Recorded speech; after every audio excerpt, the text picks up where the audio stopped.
All right, so yeah, officially welcome, Lucy. Nice to see you again. Thank you. Thanks for joining. And thought maybe we could just start off with a meditation on the lesson. How does that sound? Yeah, you up for a med on the lesson? Yeah. Because we did it, we covered the lesson this afternoon. So if we get into that, then the session's going to be extra long. So I think let's just do the meditation on the lesson, then we'll go into the text.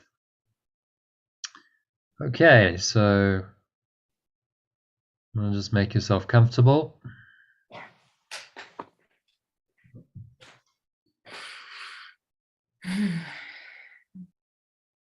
Just sitting with your feet shoulder width apart, back straight, cup your hands in your lap, close your eyes, and start off by taking a nice deep breath in through the nose. So you're breathing in to the lower stomach. Notice how the stomach rises and the chest rises,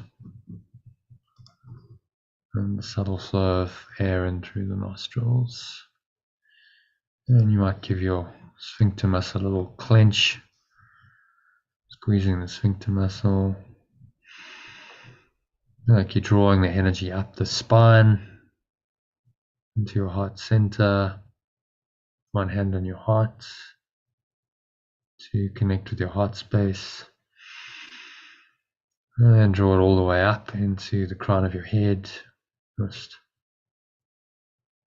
pausing at the top of the inhale. Another sip of air, a nice deep breath in. Scan your mind. So notice any grievances. The theme of today's lesson is about grievances. So any grievances, you mentioned one or two earlier, so there's still a grievance there, just bring it to mind. And observe the thoughts and the emotions and any body sensations that you're experiencing as a result of that.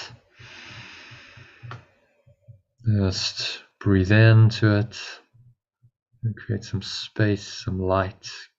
Visualize golden or white light flowing into your body, into your mind, to your energy system, or just a sense of lightness as you breathe in. Feel like you're drawing this warm wave of energy up the spine through your heart center. One hand on your heart to connect with your heart space.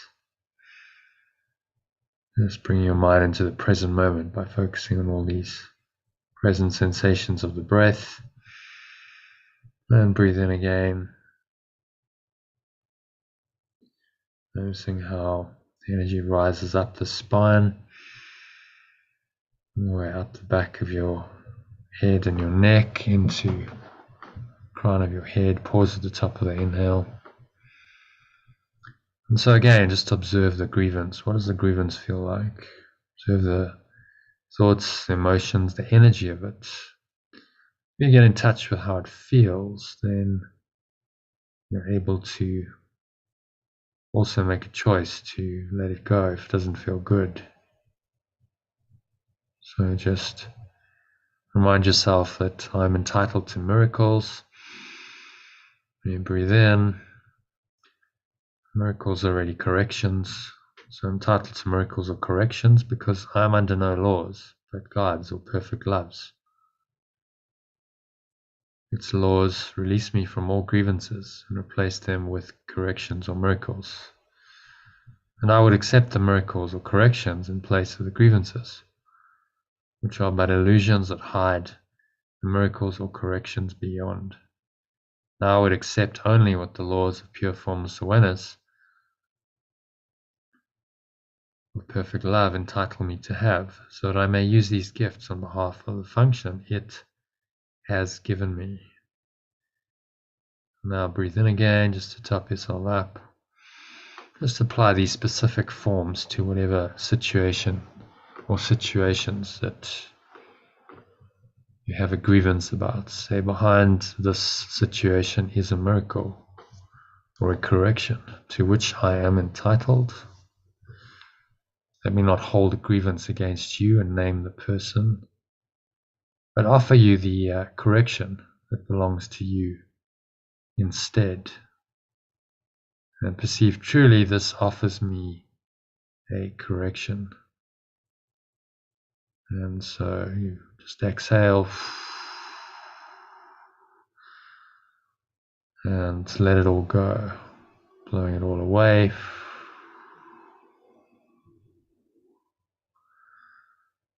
The breeze of your breath into the nothingness that it really is. From the lower stomach into the spine, expel the last remaining air out. And you just rest here in the peace and stillness for a few moments.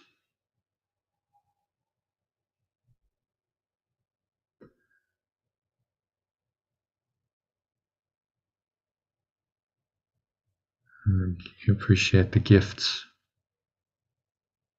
of peace and love and freedom that come from letting go.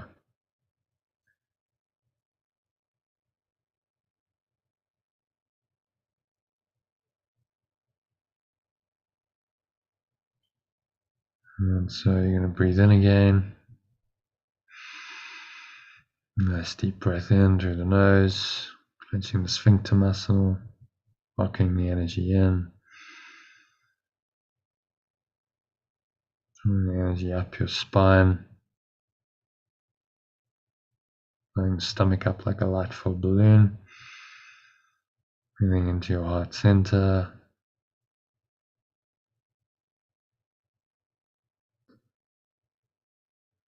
and drawing this energy all the way up into the crown of your head. Just pausing at the top of the inhale,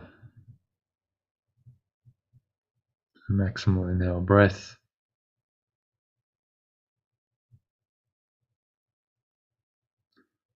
And remind yourself, do you want to let miracles replace all grievances? So again, look at that grievance. If it still hasn't shifted, there's another one. Bring it to mind.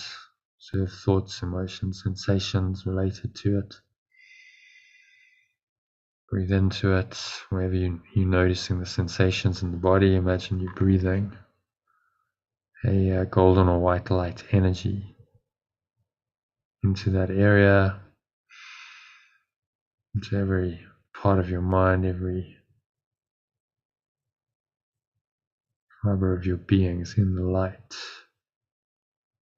in which all miracles replace all grievances. So say to yourself, as you breathe in again to top yourself up, by this idea do I unite my awareness with the awareness of perfect loves and perceive them as one. By this idea do I accept my release from hell, which is victimhood. So grievance makes you into a victim, which is a hellish state to be, a very disempowered little state of awareness.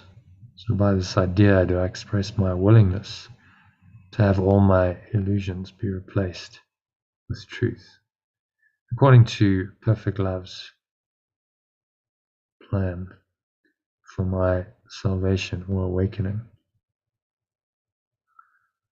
I would make no exceptions and no substitutes.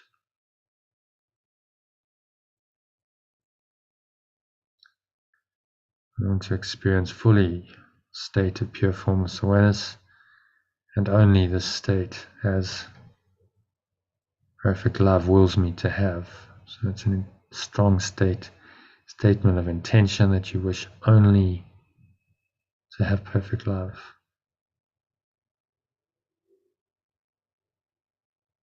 So feel into that,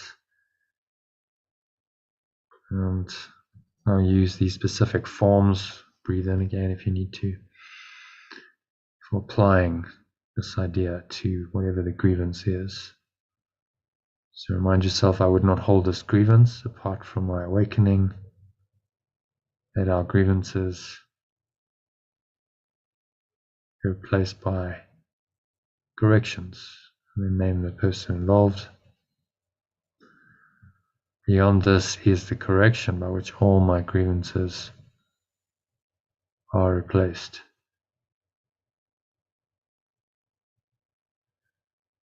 So on that certainty, you just exhale,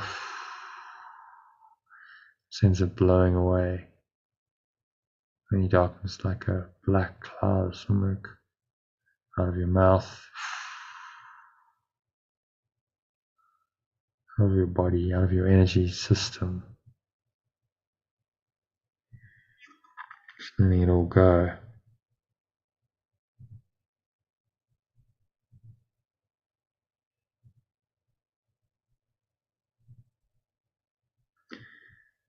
And I'm just going to rest here in this peace that comes when you let go of all grievances. The gifts that inevitably come are the gifts of God, the gifts of His eternal loving presence in your own mind.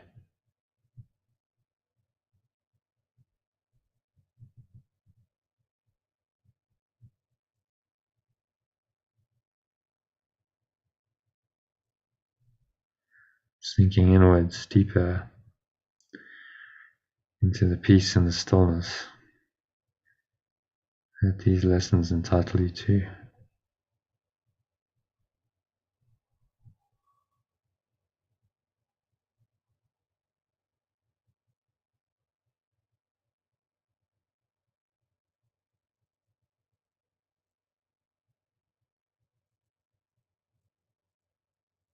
Deeper and deeper, sinking in with each breath to the depth of your mind. Breath is just a tool, a portal to get there. You're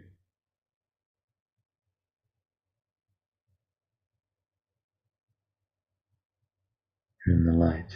You are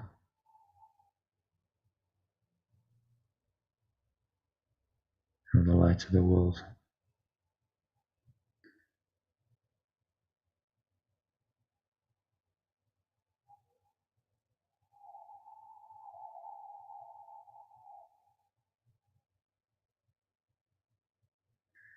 And any thoughts arise, seemingly tempt you from this deep state of pure formless awareness, what Jesus is pointing to in this lesson where he says heaven. It's the state of pure formless awareness.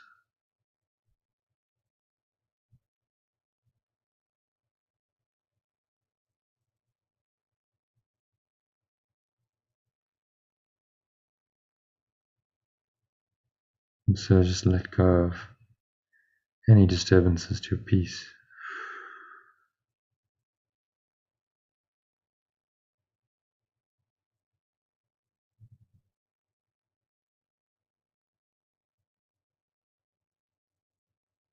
Sinking inwards, into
Just gently and back, just deep state. Just bring some awareness back into the body and the breath and the senses and the world, and slowly and gently on the count of 3, you're going to open your eyes. So 1, just breathing in. Stomach, the lower chest, notice how that expands.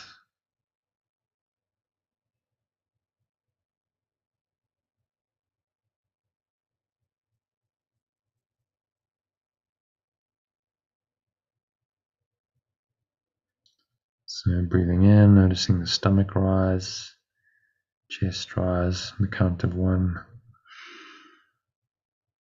Clenching of the sphincter muscle. And you connect with your heart again by putting your hand on your heart. So notice what you're feeling, subtle sensations of the breath. Pause at the top of the inhale. Take another sip of air in and just observe thoughts and emotions. What state are you in?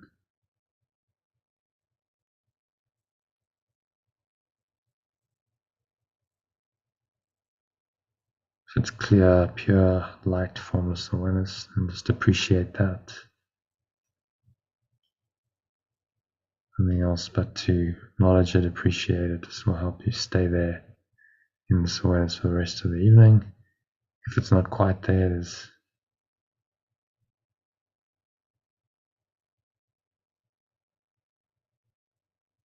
so count of 2, just exhale. Notice the air flowing out, chest and the stomach suck back in. Energy subsides back down from the crown of your head, down the front channel of your body, coming to rest in your lower stomach and your groin. So on the count of 2, notice the weight pressing down into chair and your feet touching the ground.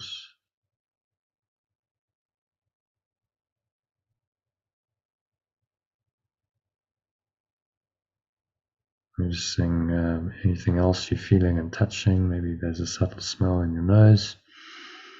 So you breathe in, taste in your mouth.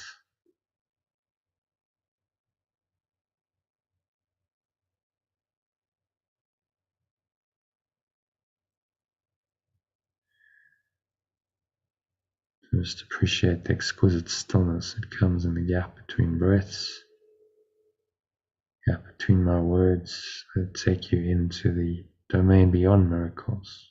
You've done the correction, it opens the way. The miracle to come, the correction, comes into your mind. So breathing in again, noticing any smell as you do that in your nose. Maybe there's a subtle taste in your mouth.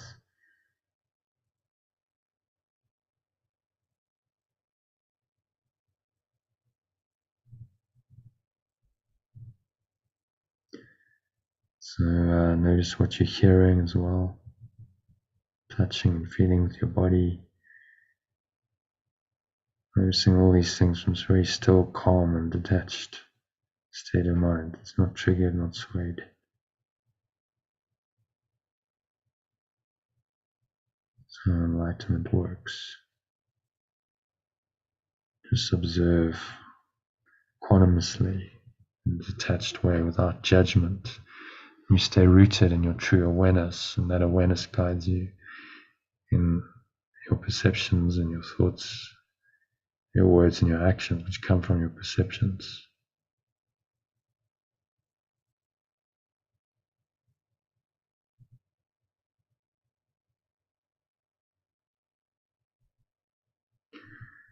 And so observing all of this in this very clear, calm, aware state. On the count of 3, open your eyes. So 3, just opening your eyes and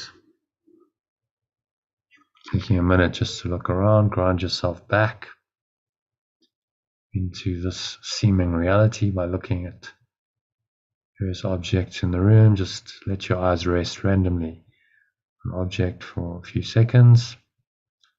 Notice the underlying awareness that's there.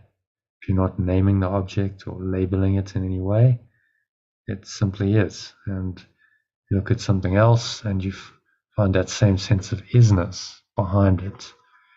And so you're starting to learn through these simple mind training exercises that it's the same awareness. It doesn't matter what your awareness seems to be thinking and perceiving. It's important is stay connected to this true awareness.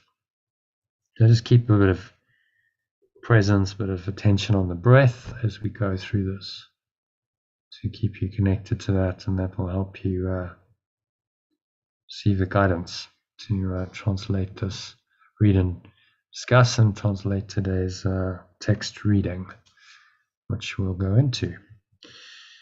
Unless you have any comments or questions on the lesson, Lucy?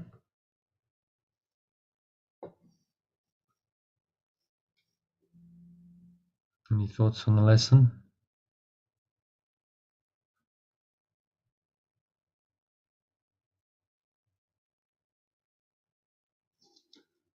I think you're muted, so let me just unmute you. Oh, I'm unmuted. Yeah, that's good. No, I don't have any yet. Actually, I'm looking forward to reading it. Okay. So yeah, I was going to dive straight into the text because we did this afternoon. But it's actually really very simple lessons. They just it's just an affirmation saying, let miracles replace all grievances, and I'm entitled to miracles, and miracles are corrections. It's really saying you're entitled to these corrections. You choose these corrections. So, for instance, you're holding the grievance, and it feels kind of very dark and contracted and constricted. I don't have to tell you that. And then the correction is to let that go. So, yeah, I'm going to let go of the thought and the emotion that makes up that grievance, because that's really all that's going on. It's a negative thought and emotion that negates the truth. And that's all the miracle is, when you choose that and you actually do manage to let go and shift your perception of it. Then there's a little miracle that's happened in your mind.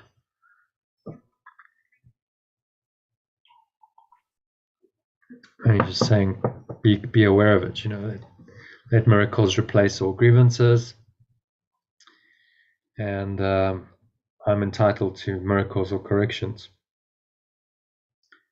as little ways of interrupting the ego's pattern. And you become aware of any kind of grievance just to use it.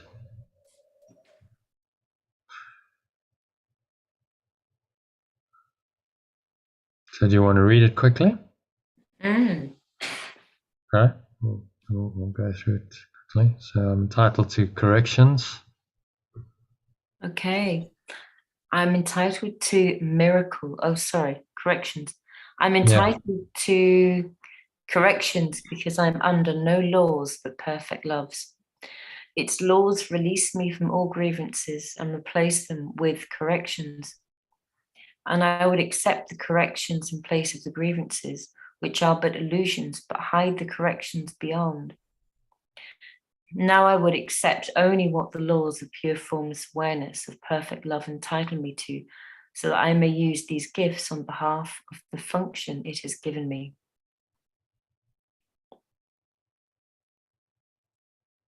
Okay, anything stand out for you there? Well, the grievances require the awareness of correction.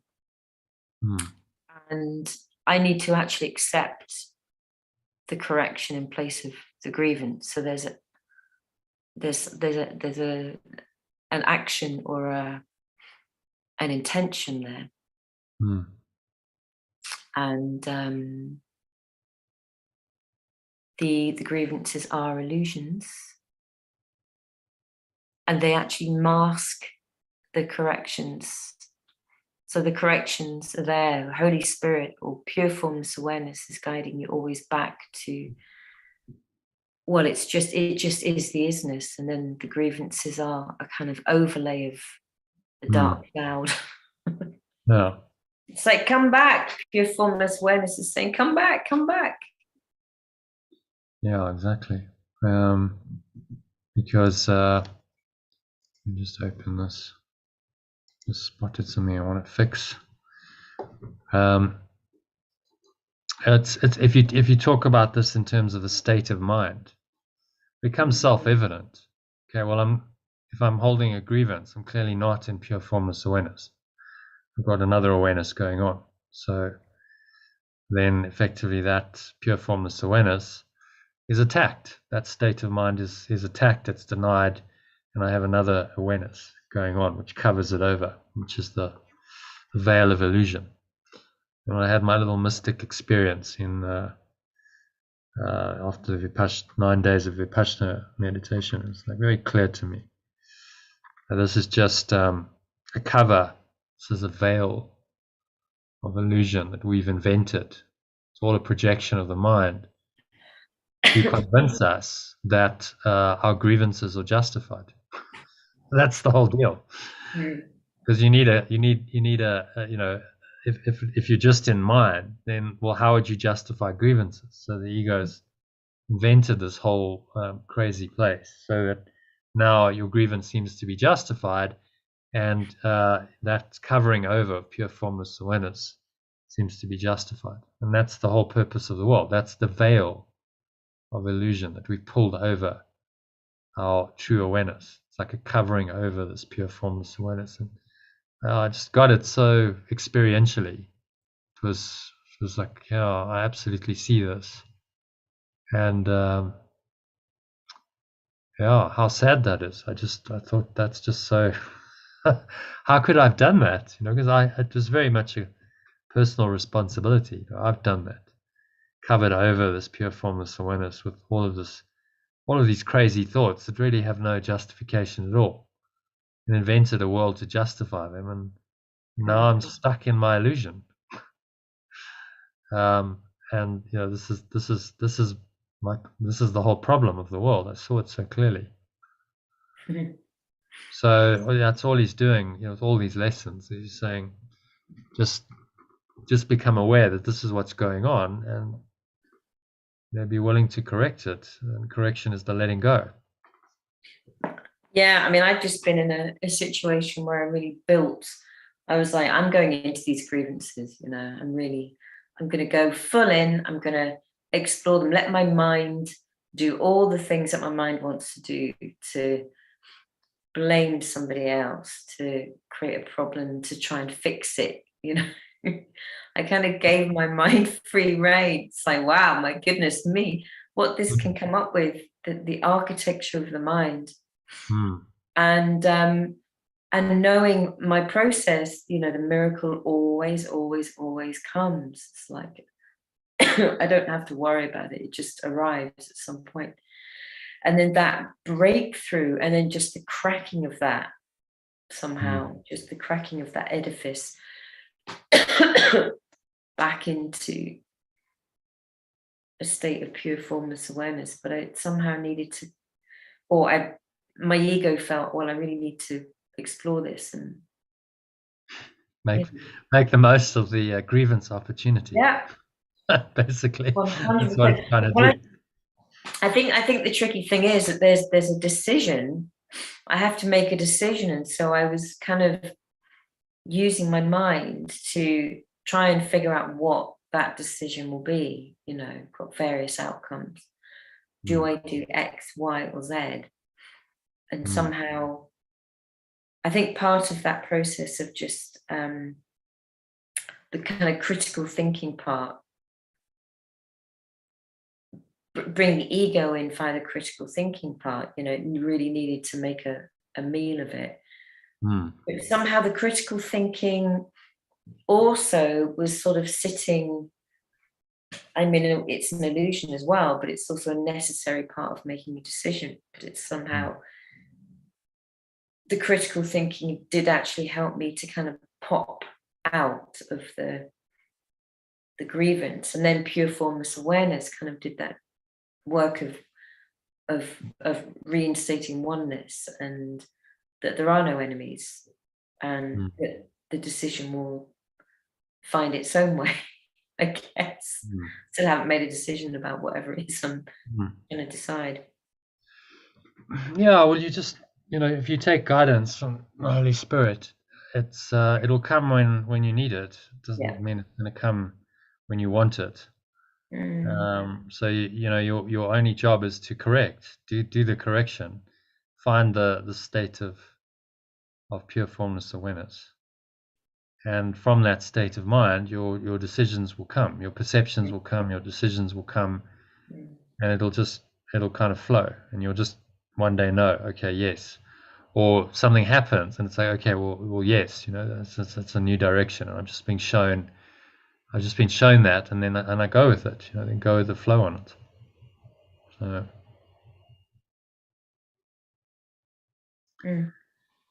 All good. And I guess, the learnings, maybe you don't have to go into the ego quite so much next time.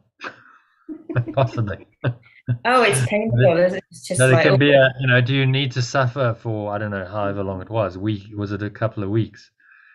Do you need to do that, or can you just kind of drop it in a few hours? It was probably about a week, and I think that because symptomatically my right hip locked up, which never happens. I don't really experience things like that, and my throat became so sore. And it was like, wow, the body really wants to. There's a kind of creation of symptoms. Yeah. And something needing to be expressed. That just forward movement, a sort of holding back, and then going back into flow again has been releasing that, releasing those symptoms. And they've gone. Yeah, the throat's still just a tiny bit sore, but yeah, definitely it's going. Hips completely freed up. Yeah. Well, it's the biochemistry of belief. Bruce Lipton calls it. Your beliefs create the biochemicals, which are very powerful, and then that's how the thoughts get translated into these physical symptoms. And it's all produced by thought and emotion. Yeah. It's not like that doesn't just happen. It happens because of the thoughts that trigger it. Those are the causative factor. Isn't it called the emotion of belief? It's like yeah, I've just listened to Bruce Lipton, and he had a talk called the Biochemistry of Belief. That was his quote. But yeah, it's the same. Emotions are part of beliefs. So our emotions, not just thoughts, but emotions. But then you got to go, well, where does the thought begin and the emotion end? It's very difficult to draw a distinction, isn't it? It's like, okay, well, I have a thought that triggers a feeling.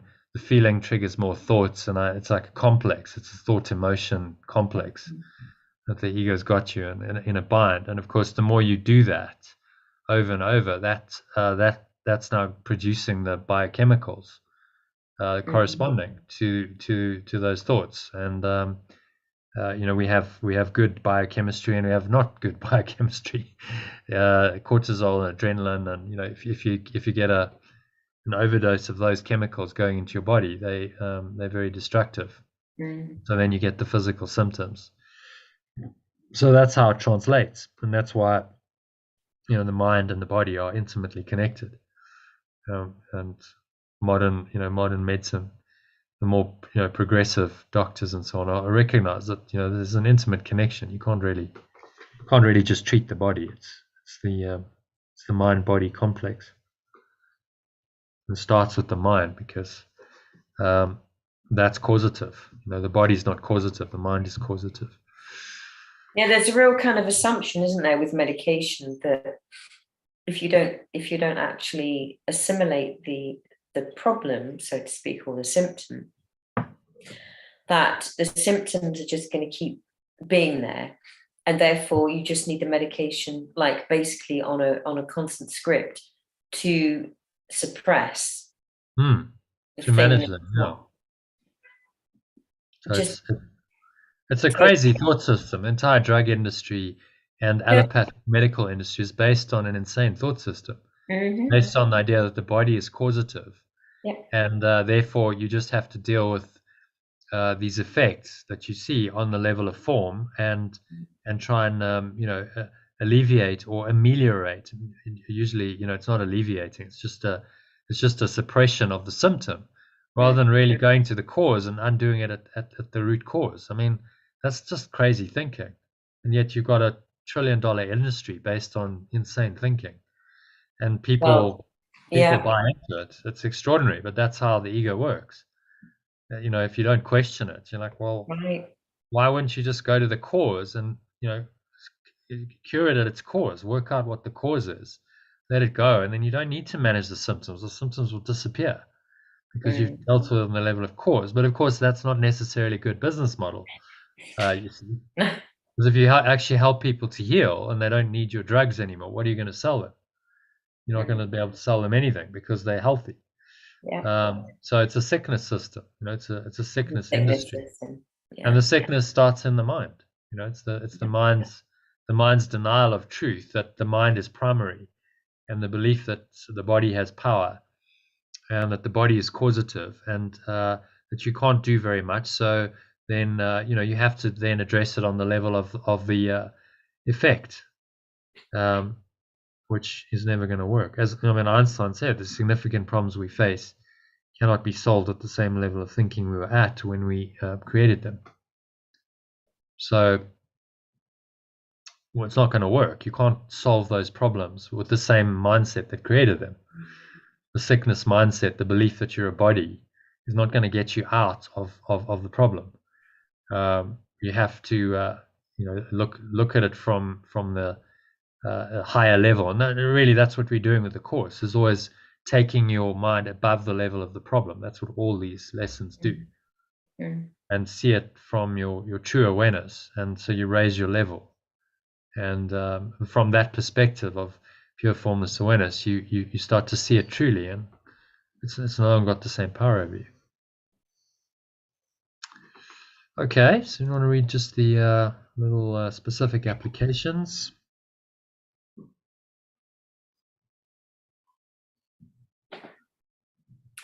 You might use these suggestions for specific applications of this idea. Behind this is a correction to which I am entitled. Let me not hold a grievance against you, whoever you are, but offer you the correction that belongs to you instead. Perceived truly, this offers me a correction. So you're literally entitled to the correction. It's just your birthright. It's your God-given, I want to say right. That's not quite the right word, but yeah, it's your true state of awareness. The reason why you're always entitled to the correction is because the true state of awareness is still there, and so your correction just restores your mind to that state.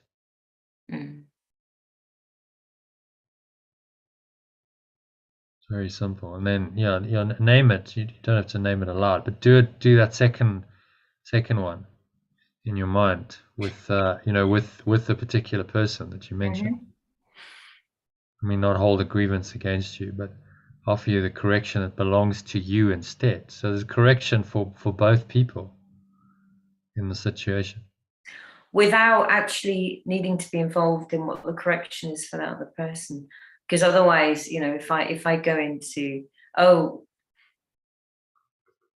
it can create a whole nother story if I think I know what the answer is. It's not on that level. You don't go into the level of form. It's on the level of mind correction. That this person would come into his own true awareness about the situation and drop any grievance that he has or any issue that he has. And that's what you're offering. And then how that plays out for the person and when and how and stuff on the level of form, it's not your concern. I noticed today when I felt the grievance drop, literally just in a second, it was like it dropped. And I was able to pick up the phone and have this fantastic conversation with somebody that felt like so much more it just felt like it had released. And it was a big grievance I was holding. I mean, it just literally kind of the bottom dropped out of it. But it was kind of catching that, oh, I've let it go. I'm just going to test this out. Have I really let this go? And discovering that, there wasn't a grip. It was absolutely incredible. It's like, yeah, that miracle is just always, always available. Yeah. It's always there. You're entitled to it. So what he's saying to you here is just choose it. Don't wait. Just choose it now. Behind this is a correction to which I'm entitled. So why wait for the correction? Just go into it and drop that grievance and experience the peace that that comes from it, which is profound. The deeper the grievance, of course, the more pronounced the shift is when you've let it go. So it's probably what you noticed today. And then conversation. Then on the level of form, things unfold from that. So you're in a different state of mind. So then you have a much more heart-opening conversation, which you wouldn't have had if you'd had the grievance. And now you've joined the session again, and we talked about the retreat. And it's just like, okay, well, you open up, and then things unfold in a much more open, expansive way.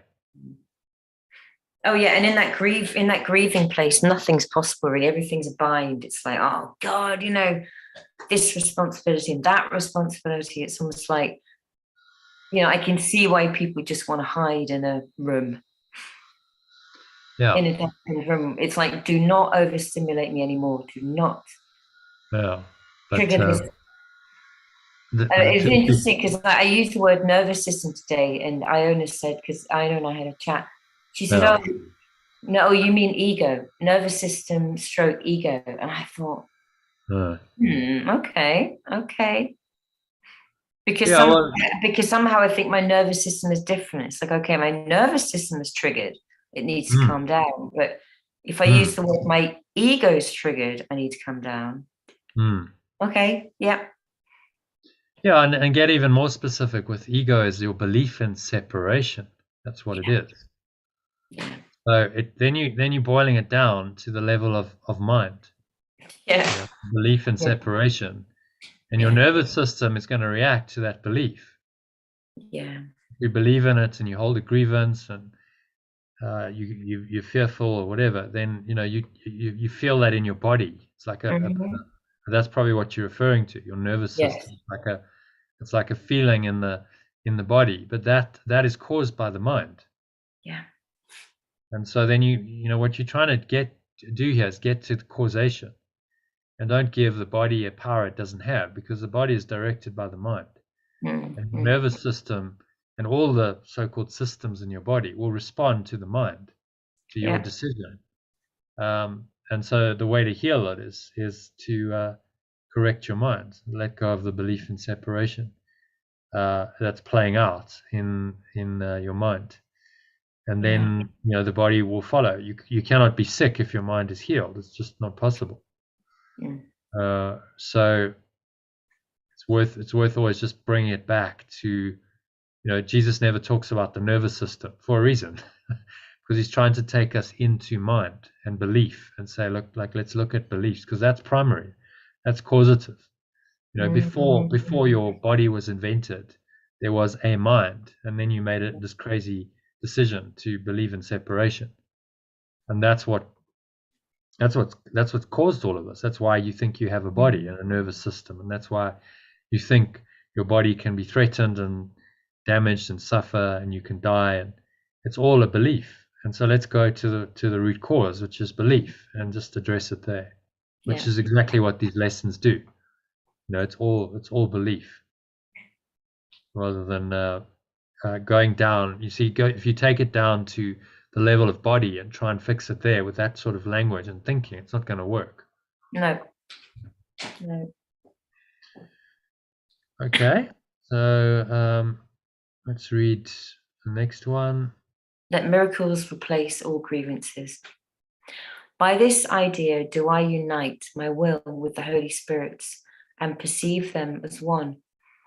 By this idea do I accept my release from hell. By this idea do I express my willingness to have all my illusions be replaced with truth, according to God's plan for my salvation. I would make no exceptions and no substitutes. I want all of heaven and only heaven as God wills me to have. Okay, it's quite a bit of translation here. So read the translated version. By this idea do I unite my awareness with the awareness of perfect loves and perceive them as one. By this idea do I accept my release from victimhood. By this idea do I express my willingness to have all my illusions be replaced with truth, according to perfect love's plan for my awakening. I would make no exceptions and no substitutes. I want to experience fully the state of pure formless awareness, and only this state as perfect love wills me to have.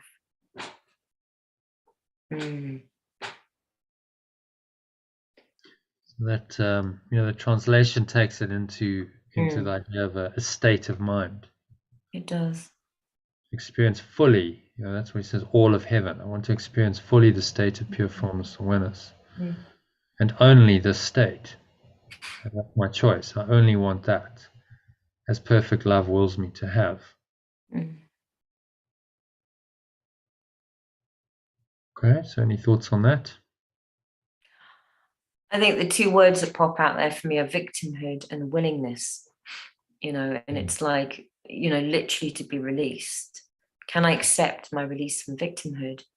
And, to what degree is my willingness going to facilitate that return back to pure formless awareness? And it's an active thing, isn't it? So really... It's a choice. You must be willing. It's like a control, where the mind just goes rampantly off, like bring it back, control. And I haven't found that word very easy. I mean, I've not read it here, but the sense of controlling the mind. But actually, it just really requires that sense of really... mind control. It does. The willingness to assert mind control. Yeah. Well, that's what the lessons are about. Mind training is about learning to control your mind. You do it by practicing the lessons. Saying, okay, well, if you apply these simple ideas, because this is not rocket science. It's not. This isn't quantum physics, is it? It's just like let corrections replace all grievances, and it's so simple. But if you actually do that, if you look at the quantum physical effect, it's profound. What's going to happen? Yeah. On every level, your body, your mind, your energy. You become now an agent of change in the world, because your mind is thinking and feeling these powerful transcendent thoughts that influence the quantum field, which then can lead to all kinds of miracles we call miracles. But it's just because you shifted your energy from a grievance to a miracle, and then the effects happen because that's how it works. It's all mind. The mind is causative. Oh, and there's Iona. Just in time to do the text. She'll be delighted. We got to stop. Anyway, we'll get as far as we can, and if we can't finish it, we'll do the rest. Yeah. So, did you find that translation quite useful? From massively useful, massively. From hell to victimhood. I think it's quite. Yeah, it's like those old words are just so glitchy, aren't they, and nebulous somehow. And yet, victimhood. What does hell actually mean? Well, what it means is the state of victimhood. That's exactly. It's nebulous in its kind of like, how the mind reads that. But when you say victimhood, it's like we all know how that feels. It's like, my God, life has really dealt me the shitty end of the stick. Yeah, we all know that one. I'm unfairly treated and oh poor me, and I'm justified in holding a grievance and That's then right. attacking and so then it becomes very practical. Otherwise, hell is too general. Okay, well, what does It's hell too actually mean? general. Yeah. Yeah, So totally. that's with these translations, is to get very clear on what we're talking about. From victimhood to a state of pure formless awareness. That's what we're talking about. Exactly. And also to God's plan for my salvation. It's a little bit churchy. Sort of, I almost can't read it because it's reminds me of church. And Yeah. yet, when you replace that with truth according to perfect love's plan for my awakening, like, oh yes, Yeah, that makes complete sense. Yeah. it's perfect So sense. yeah, yeah. Yeah. So I think in our retreat and so on, hopefully even experienced course students, will Mm. really go, okay, wow, this is like just an opening into a different interpretation of this book. Yeah. The meaning has always been there, but the words, obscure the meaning, unfortunately, Yeah, with the totally. choice of language. I'm not quite sure why Jesus chose God, and I, I suppose he had his reasons. Mm. Maybe it's because people are familiar with that terminology, and he's Yeah. building on the Christian. So he's saying, okay, well, I'll use terminology that you're familiar with, given that I was Christ, and the whole Christian thing was based on my teaching. I'll kind of go with that, but I think the reinterpretation really works for should work for most people. Absolutely. Okay, and then just want to I'm read gonna get the my plug. specific forms. Let's say hello to Iona. Hi, Iona. Hi there. How was your Pilates? It was excellent. Oh, good. Yeah, very Yeah, good teacher. yeah, it's powerful. Deborah's actually a Pilates teacher. She, I Yeah, love it. I did there's it a for a long time in mm, Stirling where I live, and then it had been 18 months since I've been living up here and not doing Pilates. mm, So I decided that that was too long. yeah. But So it doesn't go. It doesn't go. The remembrance is always there. So mm, mm, lovely. yeah, I think it was Ken Wapnick saying about the Christian language of the course being that, in the 1960s was such a predominantly Christian yeah, church-going population, particularly in the Western world. yeah, Seemed yeah. like the best language to use. Yeah, I'd say he had his reasons, but I think now, just I mean, what in the end, he's saying, words are just symbols, but symbols of symbols twice removed from reality. Oh, It's not really about the words; it's about the meaning that they're pointing to. If you can use pointers that are more helpful. So, for instance, the shift from accept my release from hell is the original. Accept my release from victimhood is much more specific, isn't it? It's like, okay, well, that's what he's actually talking about. We're not talking about some general, hell. Okay, well, pictures of Dante's Inferno might come to mind, and if you've been to Florence, you see picture, how the artist depicted it, yeah, and it's all kind of a bit otherworldly and not kind of practical. But victimhood is very, very practical.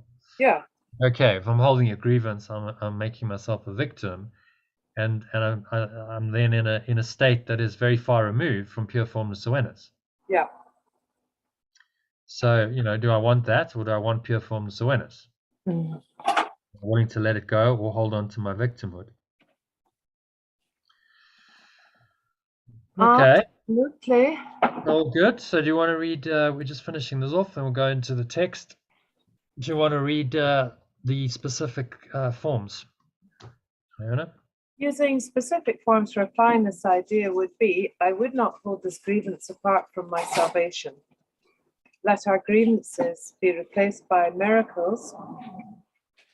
Beyond this is the miracle by which all my grievances are replaced.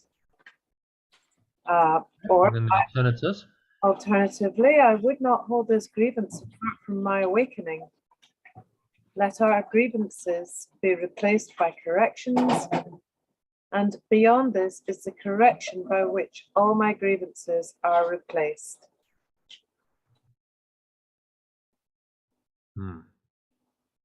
So, Good.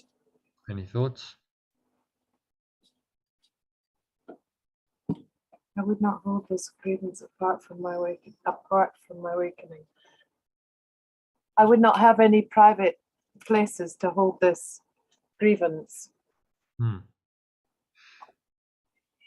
Because I can't segment my mind and hold this, in some other part of my mind and still awaken. Yeah. That's what I'm saying. Mm. And our grievances be replaced by corrections. So that's naming the person, bringing them into this awareness. Yeah. Beyond. Do you find the word correction for miracles works for you or not? Yeah, it always has. Yeah. Oh, interesting. Yeah. John said he preferred miracles today. I was like, okay, interesting. Right. And I guess miracles is more, it's got a nice sound. It's a Course in Miracles. But I think too often people don't really understand what it means. No, and I think a word that can be lightly used and brushed off. But it's just going to take a miracle, isn't it? And that is apparently beyond the reach of us. Yeah. Well. But a correction. A correction. Yeah. Well, I can correct my mind. Yes, exactly. That was Kenneth Wapnick's translation of it, by the way. Okay. He said. Might also like return to innocence. If there's just sometimes I find that useful. It's like a return to the state before the thing happened or before I started believing my mind. Yeah. Well, that's the correction. Right. To correct and say, that pure formless awareness still is. That's my original state. That's still there, and all of the veil of illusion that I've covered over, invented to cover that over, is not true. And I've just got to be willing to see that, and drop those thoughts and realize these are just illusion and false, and they are not serving me. That's all these lessons are doing, saying just make the choice. So very, very simple. I mean, it's so direct to the point. No complicated metaphysics or anything. But if you do this, if you actually drop all your grievances, then you will awaken. It's inevitable. You must, and you will transcend time and space, and you will. I mean, so it's absolutely profound what will happen if you just do this simple. It's so simple. I think Jesus probably gets. I don't know. I wouldn't say gets frustrated. That would be the wrong. But you can imagine him sitting there going, "Okay, guys, this is so simple. I'm giving you, like, it's direct. It's so simple. All you got to do is do this. Drop your grievances, and you'll join me in this heavenly state of pure formless awareness. And yet you won't do it. It's like you just won't drop your grievances, because we think, well, the reason they're challenging to let go of.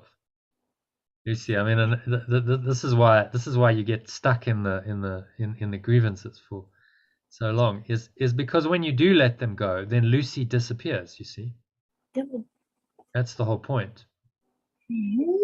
The self identity will hang on to those grievances for dear life, because without the grievances, who would Lucy be? Who would any of us be? And that's why it's difficult. Cool. Not just, oh, well, why can't I just drop the grievance? It should be said. It's like, oh, no, but there's a whole, this is your entire identity at stake here. As a separate human being with your own identity, you see. So that's where this goes to. And that's why it's so difficult for human beings to forgive, to really let go, because it's their identity that they are undoing when they do that.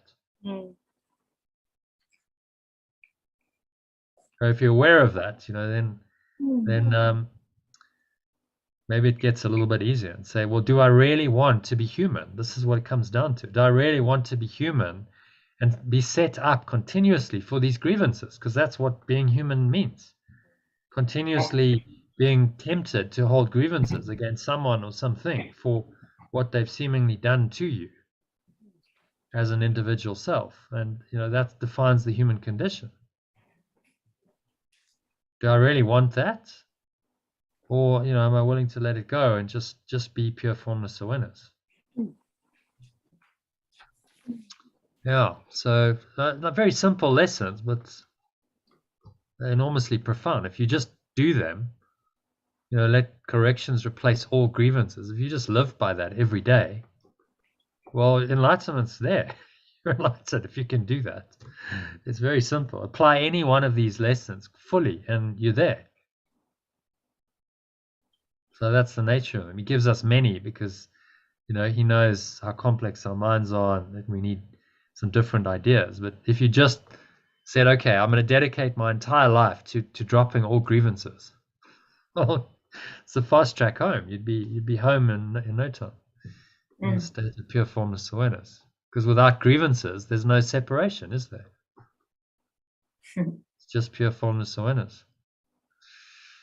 Okay, so any thoughts, comments, questions on this lesson? Happy with it? Yeah. All right, so let's move swiftly on to today's lesson. Chapter 3. Okay, so I've got it all prepped, so we can do the translation. It doesn't actually look like there's too much to translation to do, so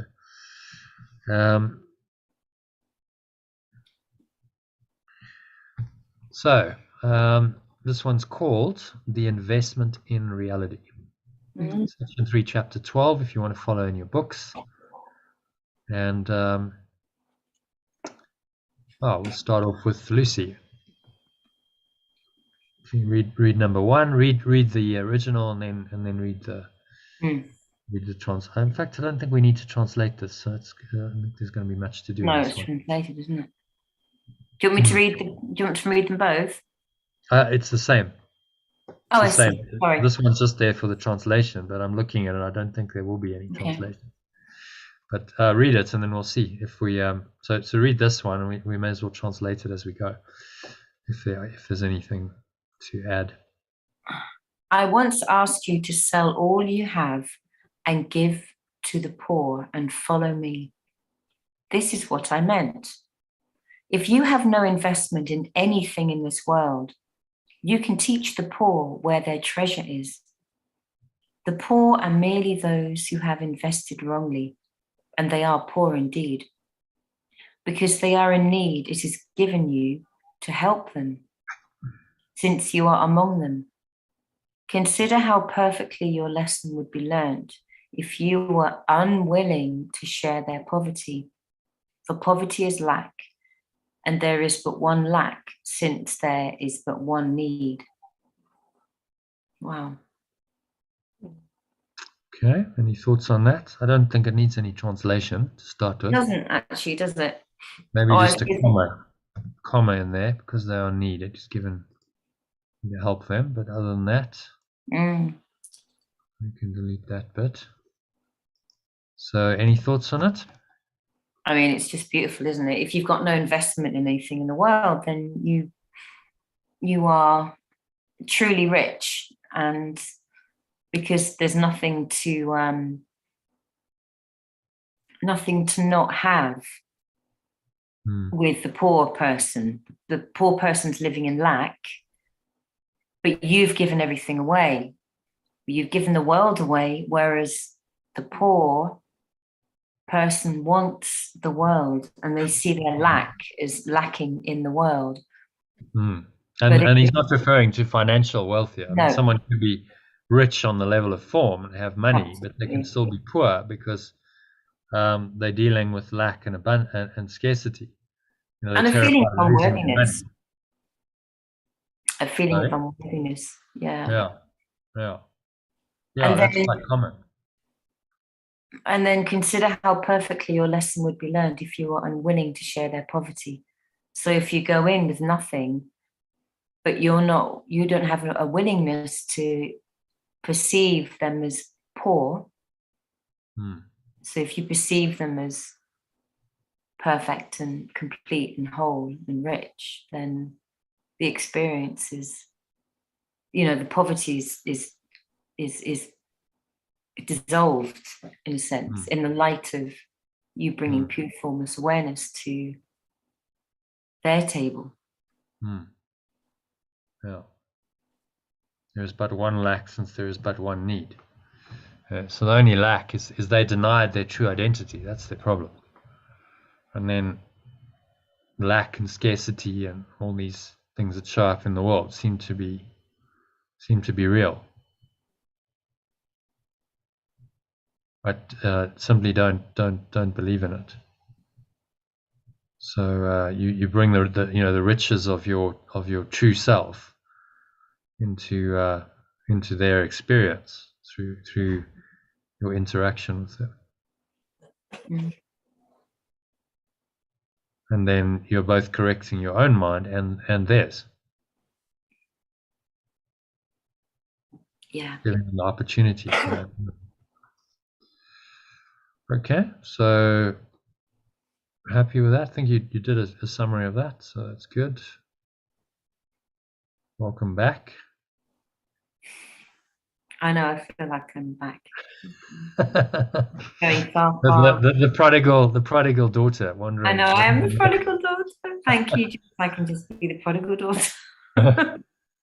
Wandering off and coming back, but yeah. Stomp, stomp, stomp. And a load of rubbish there. You're most welcome. Thank you. That's the nice thing about that story is that the father just welcomes the son. Says, welcome home. No question. No grievance, no judgment. No grievance. Yeah, beautiful. Welcome home. So that's why when I whenever anyone joins, I'm like, welcome. Doesn't matter if you've been away for a month. Welcome. Let's see. I think this one probably will require a bit of translation. So, do you want to, Iona? Do you want to read it, and then we'll just translate it as we go? Suppose a companion insists on having you do something you think you do not want to do.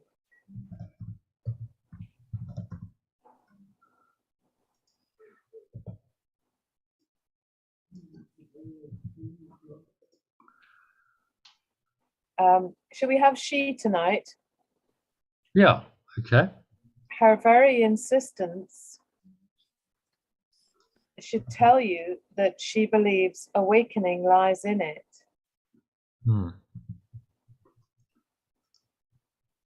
If you insist on refusing and experience a quick response of opposition, you are believing that your awakening lies in not doing it.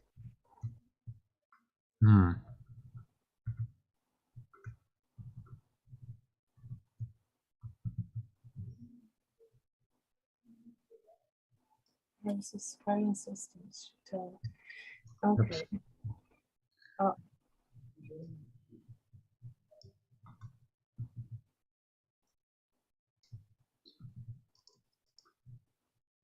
You then are making the same mistake she is and are making her error real to both of you.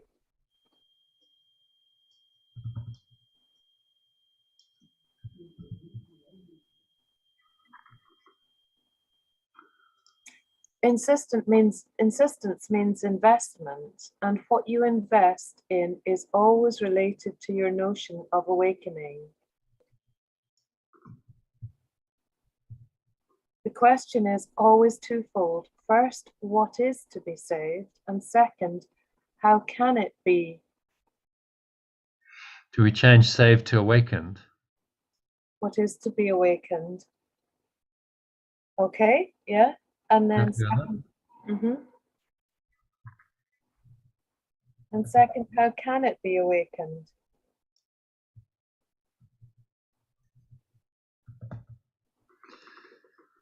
Okay, I'm going to read that from the top. Let's make sure it makes sense and then just unpack it as you go.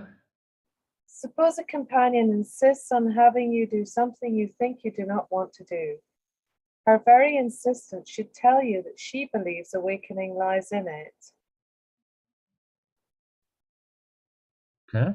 If you insist on refusing and experience a quick response of opposition, you're believing that your awakening lies in not doing it. So the belief in separation is there. There's a split mind. And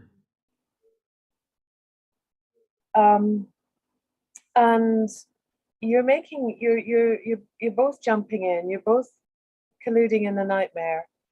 You then are making the same mistake she is and making her error real to both of you. Because if I come back with a quick response of opposition, then I am making her error real, believing in the truth of ego, and there is no truth there. I like that insistence means investment, and what you invest in is always related to your notion of awakening. Is he meaning that my notion of awakening is wrong, or by insisting I'm not quite clear about that. If I invest, insistence means investment, and what you invest in is always related to your no. So if my mind is split and I insist that I know better, then that's an egoic belief. If my insistence comes from love, is this a perceptual problem? If it comes from the right... Insistence means investment. So why am I insisting on it? Because I'm invested in it. I think that this is important, that it should happen this way. Someone should do something or not do something. And so you're investing in this illusion. What you invest in is always related to your notion of salvation. Yes. We've translated that as awakening. I'm kind of looking and I'm going, should we change it back to salvation? But I think we'll keep it, because it actually is very then clearly saying, well, you believe that this is going to awaken you, because that's why you're doing it. Yeah. And even though it's clearly not going to awaken you. It's just keeping you asleep in limited awareness.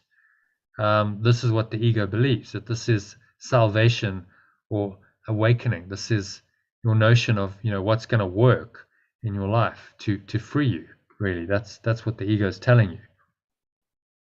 So it's a version of awakening that we believe in, but it's not true. It's a false. So if I'm insistent that I have to have a spa every weekend in order to feel good, for example, that means that's my insistent investment. Yeah.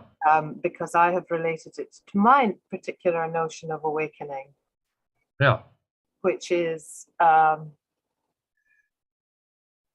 incorrect. It's come from the wrong source. And he's talking in a relationship with someone else. If someone is believing something, and then they're insisting on it, and you also insist. You say no. I'm insisting on it. It must be this way. Now you have a conflict. Well, then he's saying you're making the same mistake, because you're making her error real. Yeah. And or his error real. Yeah. And so don't do that. If it's all illusion, if it's all just a dream, why are you insisting on it? Yeah. It doesn't matter. It's just a dream world. There's nothing there. There's nothing really there. So he's saying in that, ask the question, what is to be awakened? And second, how can it be awakened? How can it be awakened? Yeah. Yeah, awakening gives it a different thing, a different kind of spin, a different meaning from salvation and saved. But I think let's keep it, because I think it's correct. Yeah. Well, it gives you a different, your notion of awakening. You kind of go, well, how could I possibly think that investing in the ego is awakening? But that's what we think. That's our notion of awakening. That this is somehow going to free us. Awakening is your notion of, how about we say,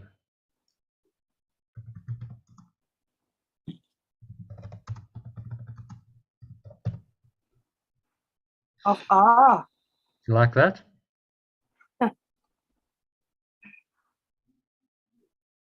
always related to your notion of what will free you. I like that. Yeah, I think Yeah. that's first. What is to be awakened? So,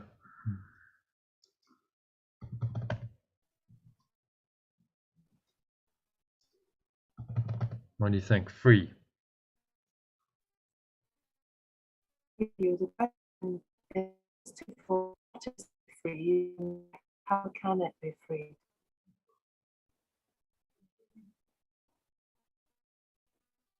Rather than saved. So I read that all through. Yeah, I read it through. Suppose Yeah. a companion insists on having you do something you think you do not want to do. Her very insistence should tell you that she believes awakening lies in it. How about freedom, though? Yeah. Her very insistence should tell you that she believes freedom lies in it. If you insist on refusing and experience a quick response of opposition, you are believing that your freedom lies in not doing it. This is better, actually. Yeah, I think it kind of works, doesn't it? You then are making the same mistake she is and are making her error real to both of you. Yeah. Insistence means investment, and what you invest in is always related to your notion of what will free you. Very good. Yeah. The question is always twofold. First, what is to be freed? And second, how can it be freed? Okay. Does that work? Yes. Rather than salvation and save, freedom and Definitely. Oh my God. Yeah. Yeah. I think it changes because that's actually what we do believe. We believe that by not doing something, if someone's insisting on it, this is our freedom. Yeah. Because don't control me, this kind of thing. Yeah. Actually making the same mistake, making her error real to both of you. Because as you insist on something, you invest in it, and you make the dream real. So why are you insisting if the dream is unreal? Why are you insisting on something being a certain way when it's unreal?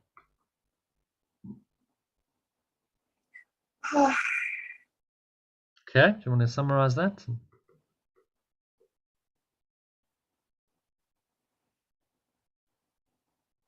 If I insist on my way and join my sister in her mistaken error, then we're both investing in an incorrect notion. We're both trapped because it's the wrong notion of what will ultimately free us. Yeah. And then ask the question, what is to be freed and how can it be freed? Yeah. Okay. Yeah. I'm actually quite intrigued to see how this chapter will play out. Because he kind of builds on it, doesn't he? Like that. So, okay, that's the groundwork. Yeah. So, happy to move on to number 3. Okay. All right, Lucy. Read number 3. Read it from that one. Let's do the translation as we go. Whenever you become angry with a brother, for whatever reason, you are believing that the ego is to be saved. Are we still using saved or awakened? I think that needs to be changed. So brother is companion. Companion. Believing that the ego being there. Do you remember what the translation for ego is?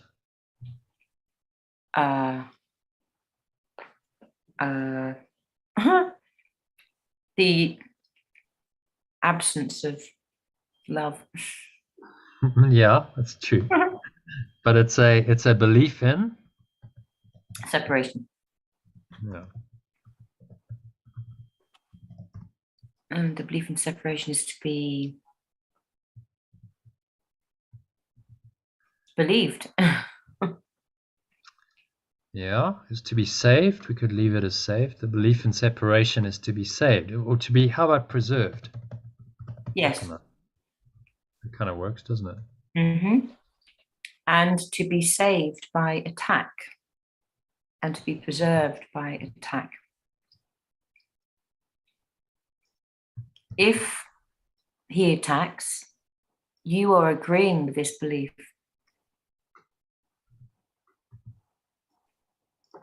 If she attacks, you are agreeing with this belief. Yeah. And if you attack, you are reinforcing it. Remember that those who attack are poor. Their poverty asks for gifts, not for further impoverishment. You who could help them are surely acting destructively if you accept their poverty as yours. If you had not invested as they had, it would never occur to you to overlook their need.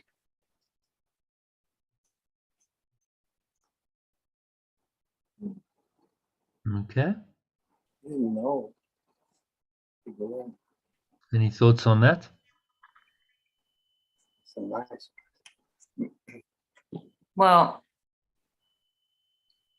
by becoming angry with somebody, you're holding on to the idea of attack and the belief in separation. And if somebody attacks you,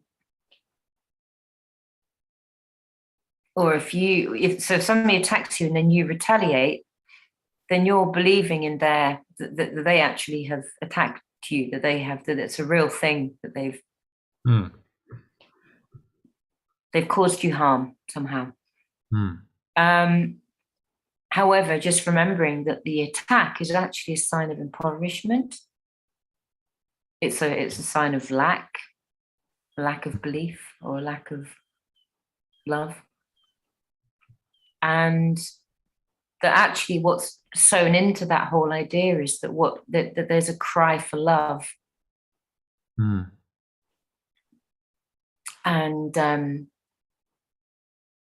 if you don't see that and help them, then your action of kind of aligning with them is accepting the poverty of both of you. So you're accepting poverty into both of your realities.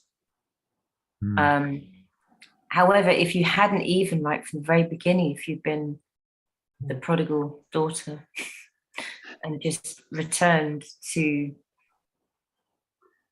the love that was always there for you, then it would never, you would see that actually what they're crying out for is love, rather than looking at the problem.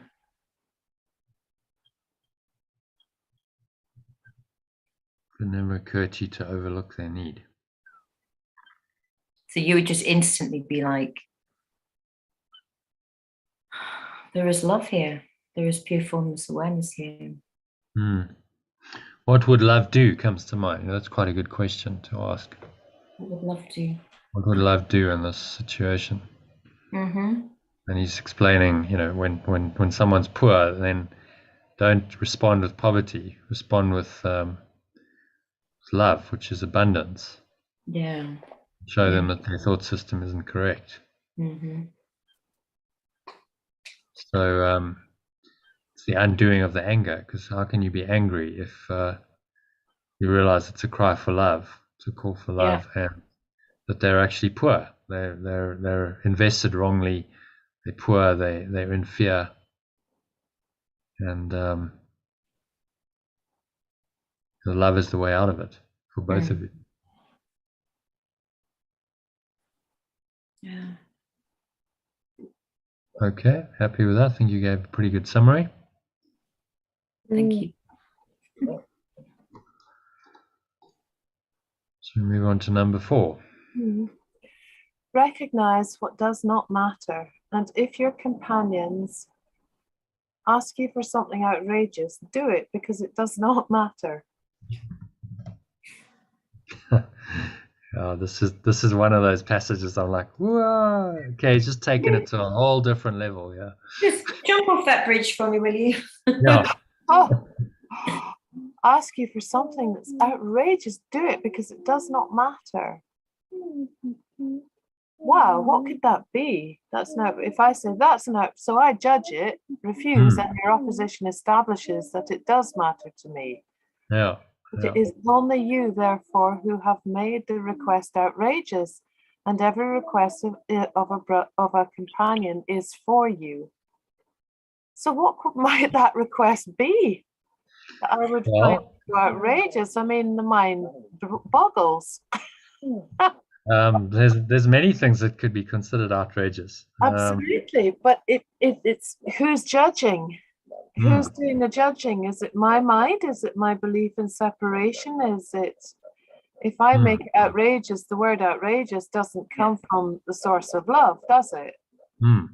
Yeah. It's got the word out and rage in it. I'm interested in that. Yeah, outrageous. Okay.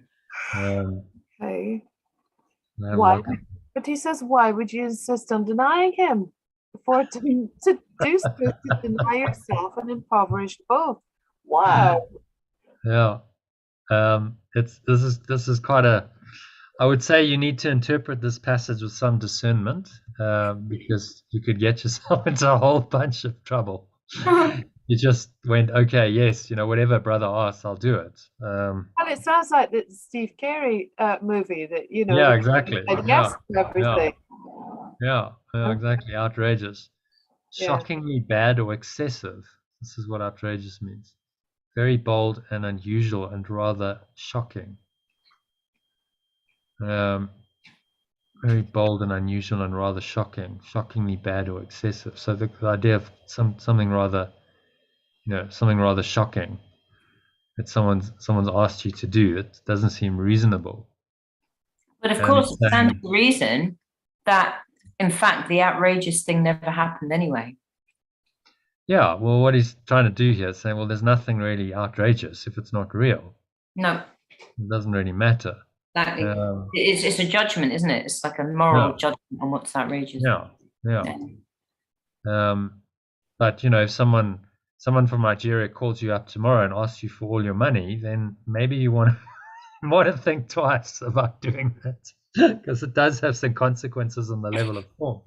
We can phone a spiritual friend and find out what they... So ask if this is outrageous or not. Yeah. So, but where does this stop? If I got a call from Nigeria, saying put all your children on an airplane because I want your children, that's clearly an outrageous.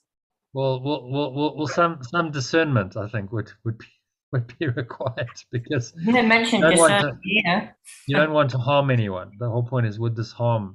Would doing this harm anyone, including myself? Harm me? If somebody asked me to do something that would actively harm my body or my pride, I don't know why I said that. I think what he's trying to get at here is it's not something like on the level of form that would be harmful. It's something that you judge as outrageous because you have a judgment about it. It's your own ego, your pride, saying no, that's outrageous. It's not reasonable. But is that really the case? He kind of wraps it up in the last sentence, doesn't he? No outrageous request can be made of one who recognizes what is valuable and wants to accept nothing else. So what you know yourself what is correct. So you kind of dissolve the outrageous request if it doesn't.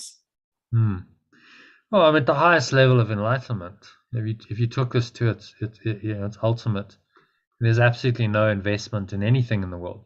So you have a bank account with money, and someone asks you for it, you say, okay, we'll take it all, whatever. Like I'm not bothered. You know, money's of no importance. The problem is, if you're living in the world, you're living in the construct of the world. That's going to have consequences. So you know, no money equals you can't buy food, rent. You end up on the street, which you may not want to do.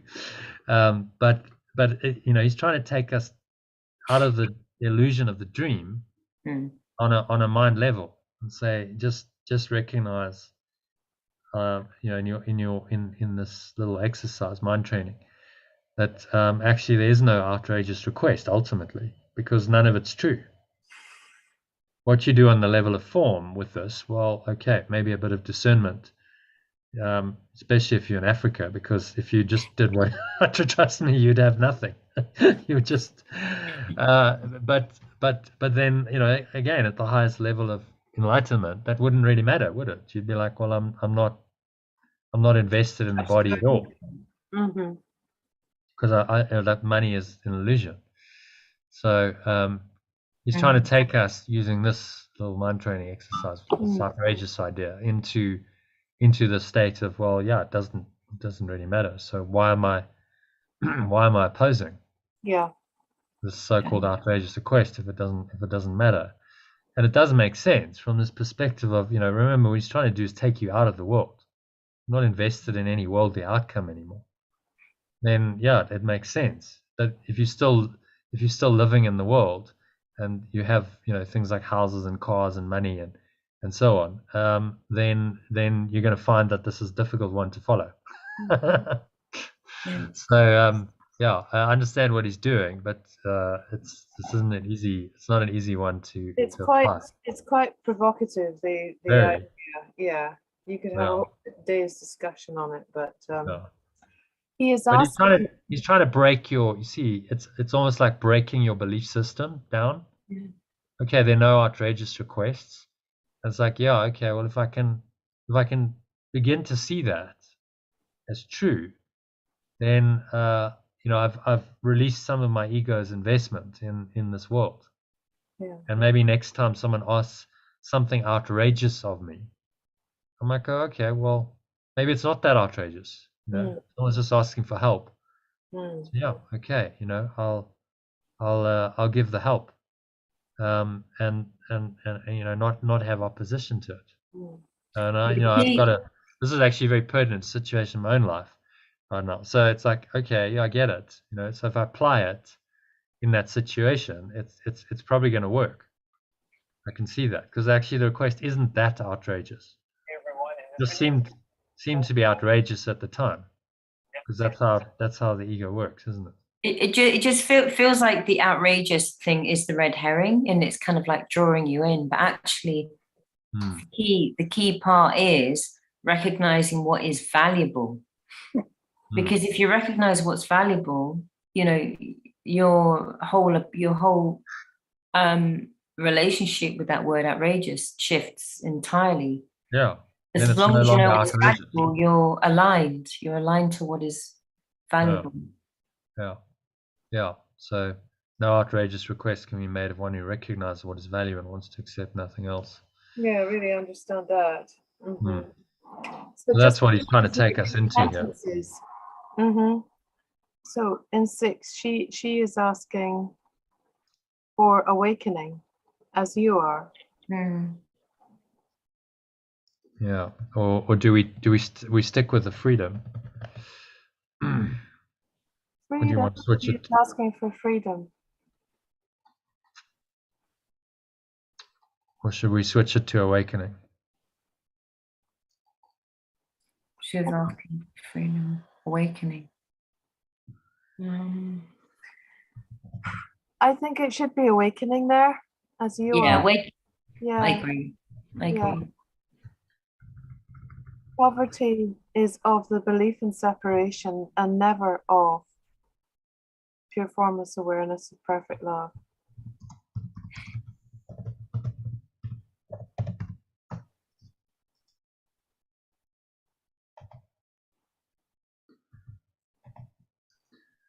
Belief in separation.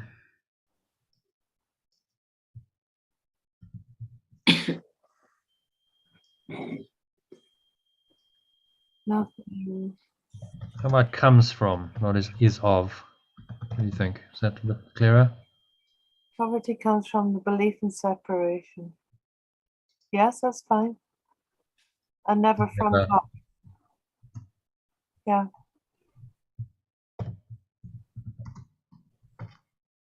Never from.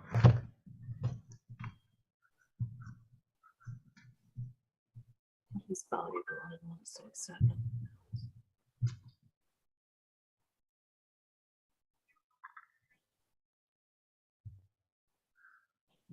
Never from pure.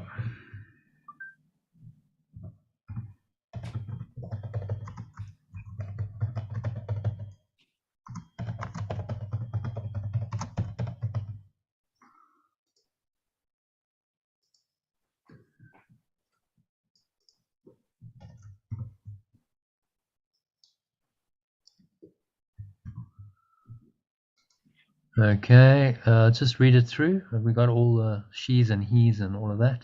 Recognize what does not matter, and your companions ask. And if your companions ask you for something outrageous, do it because it does not matter. Refuse, and your opposition establishes that it does matter to you. It is only you, therefore, who have made the request outrageous, and every request of a companion is for you. Why would you insist in denying her? For to do so is to deny yourself and impoverish both. She is asking for awakening as you are. Poverty comes from the belief in separation and never from pure formless awareness of perfect love. No outrageous request can be made of one who recognizes what is valuable and wants to accept nothing else. Okay, happy with that? Yes. Yes. Give a little summary.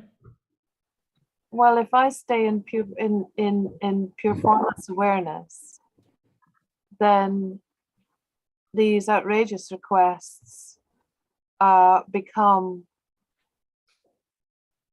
of no matter to me. I don't see them as outrageous. And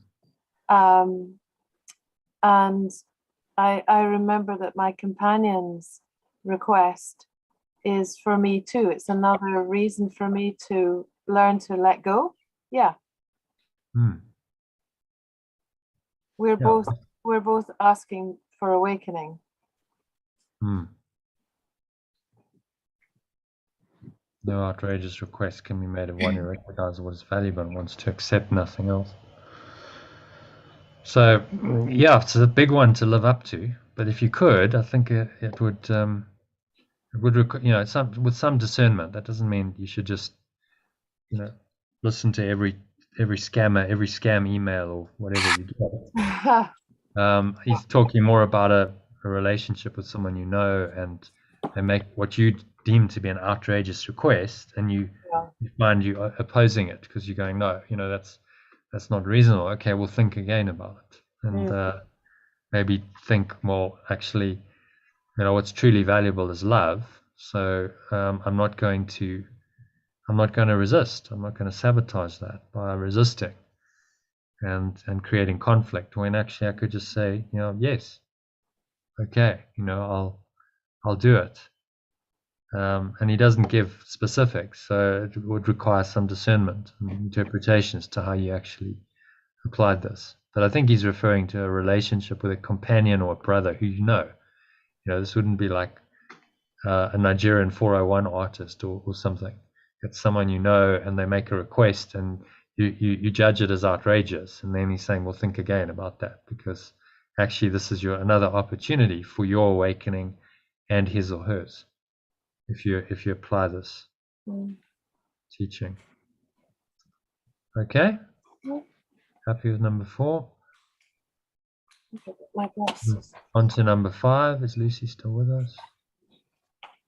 No, it's very dark. Do you not have lights there? Yeah, I've just tried to put the light on. I'll fiddle with it after I've done that. You're not having power cuts. I know, it's funny.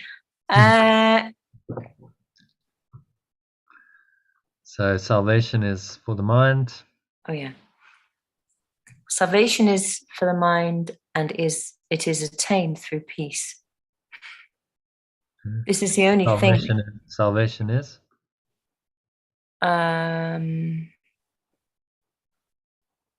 Salvation is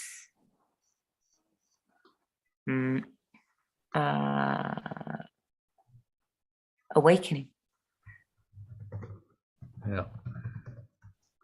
Awakening is for the mind.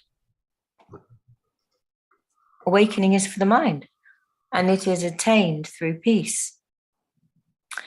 This is the only thing that can be saved, and the only way to save it. Any response other than love arises from a confusion about the what and the how of awakening. And this is the only answer. Never lose sight of this, and never allow yourself to believe, even for an instant, that there is another answer. For you will surely place yourself amongst the poor, who do not understand that they dwell in abundance and that awakening is come. So you're saying that if you don't understand that awakening is for the mind and is attained through peace, then you are indeed poor.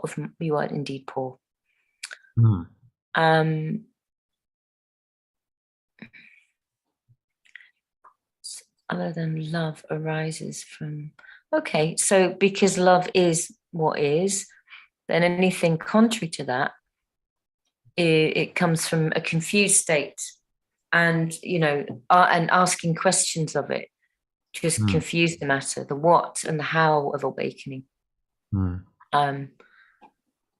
Because the only answer is peace and love, and that is awakening.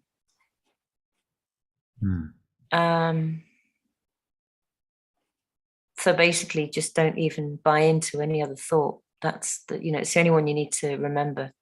And then you are truly abundant. The awakening is come. I understand that they dwell in abundance. Awakening is. Yeah. Awakening is here. Yeah. That's awakening is here. Salvation is come. Yes. I think it's more direct. Okay. Yeah. Good summary there. That's good. I'm just going to relocate quickly while you can carry on reading, Iona, if you want. Okay. Read number where are we? Number 6. To identify with the ego is to attack yourself and make yourself poor. That is why everyone who identifies with the belief in separation feels deprived. What she experiences then is depression or anger, because what she did was to exchange self-love for self-hate, making her afraid of herself. She does not realize this. Even if she is fully aware of anxiety, she does not perceive its source as her own identification with the belief in separation. And she always tries to handle it by making some sort of insane arrangement with the world. She always perceives this world as outside herself, for this is crucial to her adjustment. She does not realize that she makes this world, for there is no world outside of her.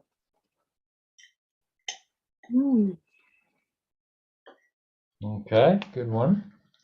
Very good. Any thoughts on that? Well, yeah. Yeshua is just, seems to me, has just dropped this in again just to remind us what exactly ego is.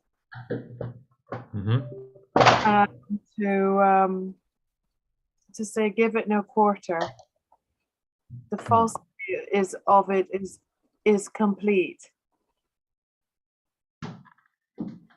we experience deprivation, poverty, anger, despair, depression, and fear. And it's all so devious that we don't even realize what's happening. Where this anxiety and unhappiness is coming from. And I like that he always tries to handle it by making some sort of insane arrangement with the world. A kind of, what comes to mind is a kind of like a trade-off. Well, if I do this, I'm going to make myself feel better and safer. The world is happening to her,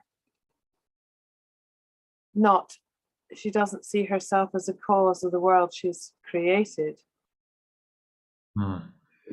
She doesn't see that there is no world outside of her. It seems to me to recap ideas. It's timely. That's how it feels to me. Yeah, well, might be worth having a look at our diagram again in the light of that, because what we're trying to do here is fix the problem on the level of the problem. Yeah.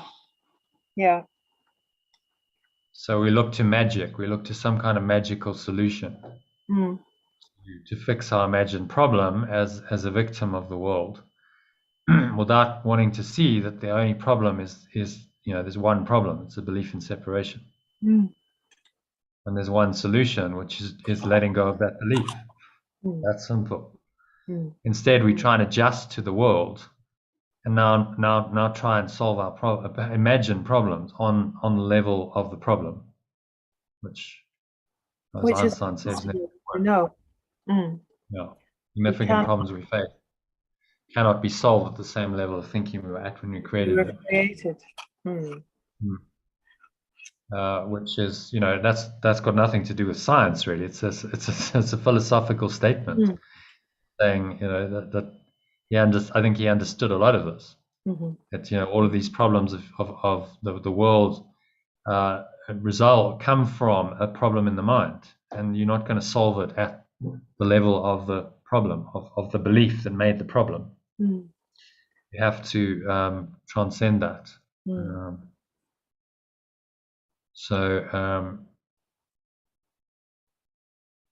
Fully aware of the anxiety, does not perceive its source as its own ego identification. Well, so what we don't realize, the illusion, the deception of the ego is it's trying to convince us that the problem is outside of us. Yes.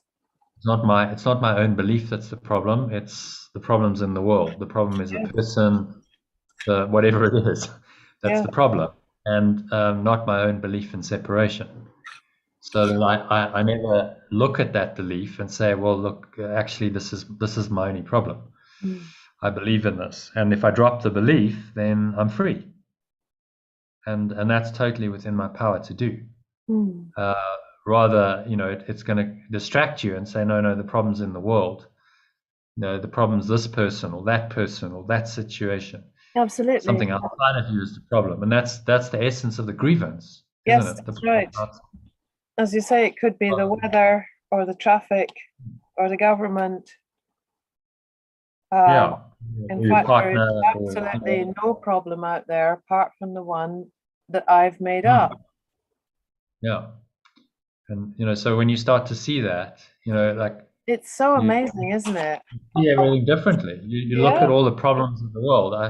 I happened to, I was eating dinner tonight, and my parents watch the news. Like, I never watch the news, but it's good mind training, really.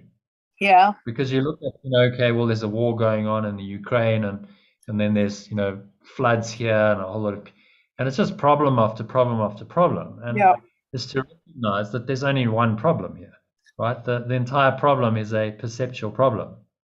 And everyone is bought into that perceptual problem, and they buy the news as real because it's a product, an effect of the perceptual problem. Okay.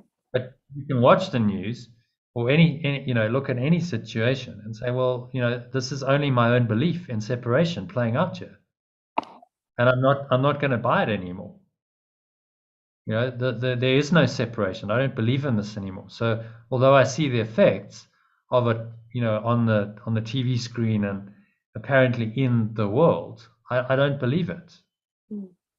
I'm free of it. I simply don't have to buy into the beliefs that, oh, and there's a whole thing about COVID and, you know, the COVID vaccines, and should we be dropping regulations, and, you know, the UK has dropped masks, but we still have them in South Africa, and the government, and on and on and on. And you just like, you see how the ego's got itself so caught up in the dream world of problems that just can't see the way out. It's one problem after another, and the news is the news about how we're going to try and solve the problems of the world on the level of form. That's what the news is about. That's all. It's all the ego's thought system, which of course that will never work. Which is why the problems just carry on, just perpetuate over and over. So Jesus is asking us to raise this to another level. Say, just look at the one problem, which is your belief in separation. Identify how that belief is playing out in this situation, and then collapse it, and then let it go, and you know, act accordingly. So the outrageous idea was, okay, well, that's one way it can play out. Your belief in separation means that you judge the request as outrageous, and then you have a resistance to it. Okay, well, if you drop that resistance, then you drop the belief in separation in that instance, and it's another part of your awakening. Okay, so shall we just go and do a little translation of that? To identify with the belief in separation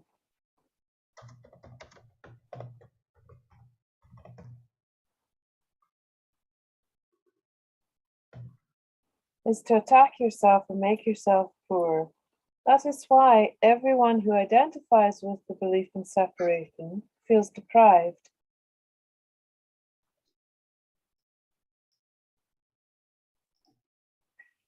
What she experiences then is depression or anger, because what she did was to exchange self-love for self-hate,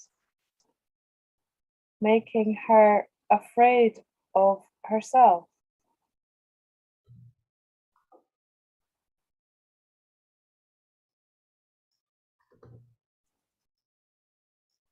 She does not realize this.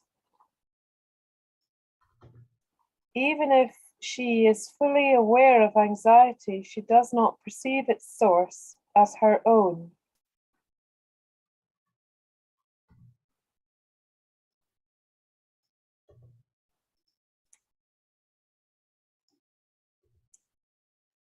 I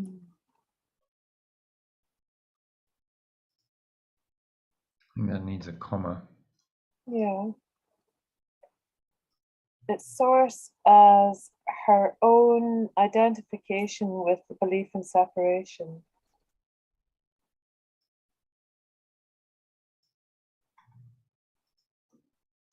It's a long sentence, and she always tries to handle it.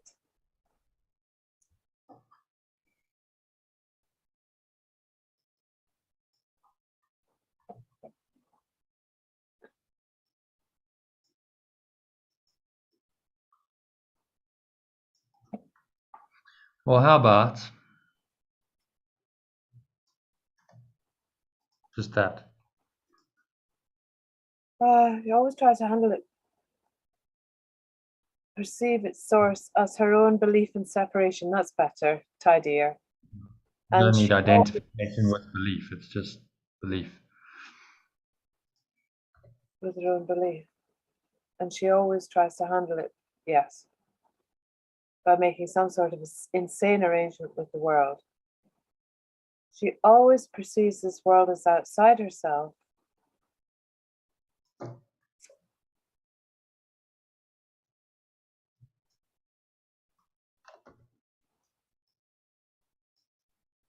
But this is crucial to her adjustment.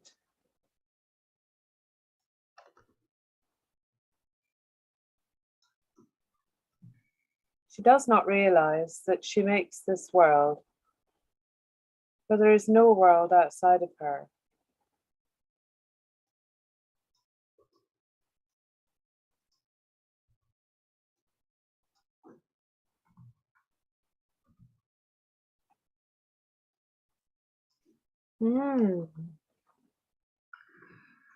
There is no world outside of her. Well, that's a quantum physical principle. Yeah. There's no reality in the absence of observation. What's it saying? There's no world outside of your mind, outside of your perception of it. That's what quantum physics is saying. There's no world absence of observation. Yeah. Yeah. Without the observer, the perceiver, there's nothing to be perceived. So it requires the perceiver for the world to exist. The world doesn't exist independent of the perceiver. Yeah. This word adjustment. Yeah. Crucial to her adjustment. Her adjustment to non-reality. I mean, false perception. Yes. Yeah. You can clarify if you want. This is crucial to adjustment to this world, or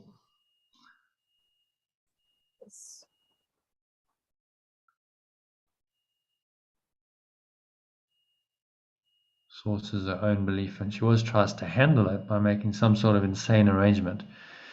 So it's her own belief to maybe not this world, to this belief.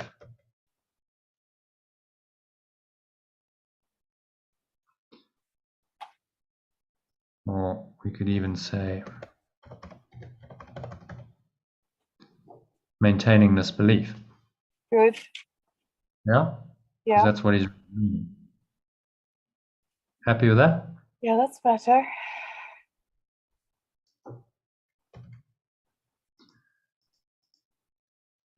So she does not realize that she makes this world, for there is no world outside of her. Yeah. So the principle is, the belief has made the world. Yeah. False belief makes the world. Don't try and adjust to the world. Just correct the belief, because that's the problem. It's so simple. I mean, this course is just, he just reveals it all. It's so simple. But, there's an unwinding of the complexity of the ego to go through, because we've so convinced ourselves. We've done a mind job of note on ourselves. From pure formless awareness to this, to believing that you are the victim of an external world that doesn't even exist. That is a mind job of note that you've done on yourself. To convince you that this identity is true. That's the only reason for it. So it takes now a lot of mind training to undo it.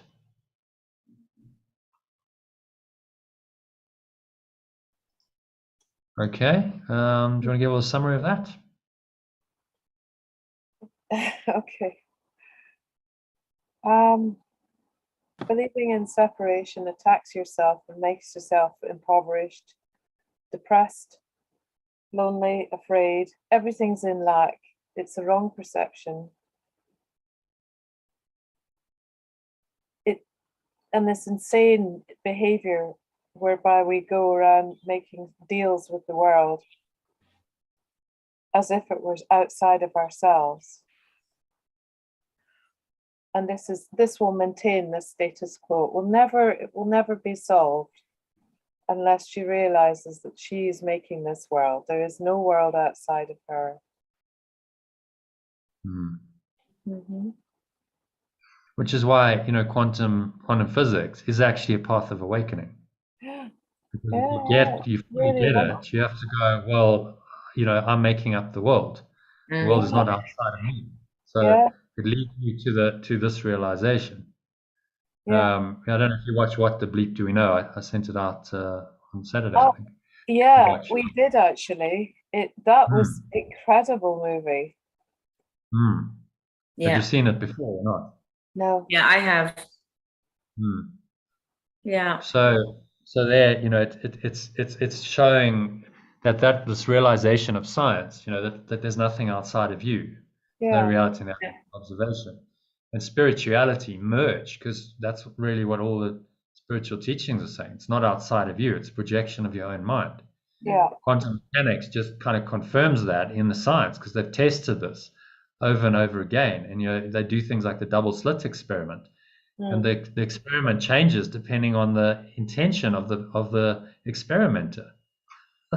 All the time, they get this result, around the world. So they have to go, okay, well, the result of the experiment is telling us very clearly that the perceiver is intimately involved in the experiment. You can't separate them. So it's very exciting, isn't it, to know that we can affect the quantum energy around us. By actively saying, this is going to be a beautiful experience for me, a most wonderful day, a happy meeting, and we can affect it. And Jesus is saying, we'll let go of the negativity, let go of the false belief, and then you profoundly influence the quantum field. That's what happens, because it's all perceptual. It's all based on mind and perception. That is the fundamental basis of the whole illusion. It's mind and perception. It's not something independent and external. So what we have, in our world today, is we've got these two ways of thinking, and most of the existing systems, say we talked about medicine earlier, allopathic medicine, economics, finance, is based on the idea that the world is outside of you. Based on Newtonian physics, that there is an independent, objective world outside of the observer, and then the rules are made up accordingly. And we see it's taken 100 years, but we're starting to see the unfoldment of another thought system based on this quantum mechanical idea, which corresponds with spiritual truth. That this whole worldview is wrong. This is just not correct at all. And therefore, all of the systems based on it must be false, and we must change them to be in alignment with truth. And I think we're going to live through that in our lifetime, of that fundamental shift in perception, in belief, and then systems follow because they're based on belief. Nothing happens without a belief system to create it, which is really exciting. That's why change your mind and you change the world, you change your perception, and you change the quantum field right there. You don't have to do anything more than change your perception, and you've just shifted. You've just changed the world for you.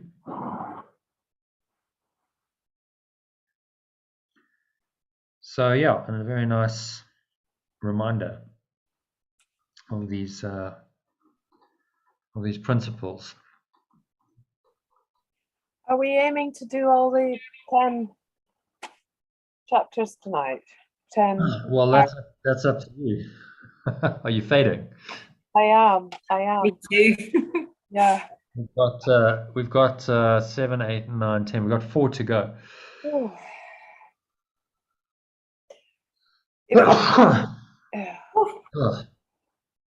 I'm not going to be joining tomorrow or Sunday because Kenneth and I are working away this weekend.